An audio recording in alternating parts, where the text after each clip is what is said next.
রাহুল গান্ধীর বিরুদ্ধে কুরুচিকর মন্তব্যের প্রতিবাদ কংগ্রেস। উত্তরাখণ্ডের শঙ্করাচার্যকে ক্ষমা চাইতে হবে রাহুল গান্ধীর কাছে, আর এই দাবিতে পথে নামলো প্রদেশ মহিলা কংগ্রেস। কলকাতার মৌলালী মোড়ে বিক্ষোভ দেখায় তারা।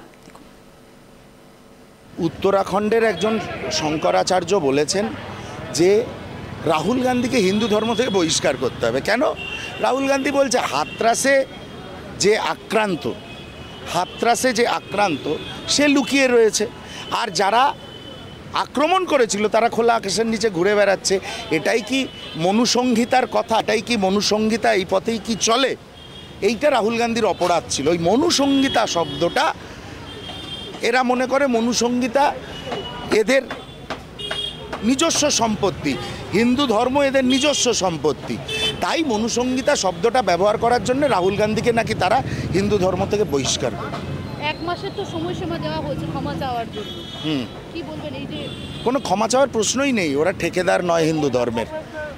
সেই জন্যে আমরা এই বিষয়ে কোনো মন্তব্য করব না। আমরা উল্টে বলবো যেন শঙ্করাচার্য অভিমুক্তেশ্বরানন্দজি, উত্তরাখণ্ডের শঙ্করাচার্য, এই বিষয়ে ক্ষমা চান রাহুল গান্ধীর কাছে এবং পুরো হিন্দু সমাজের কাছে ক্ষমা চান।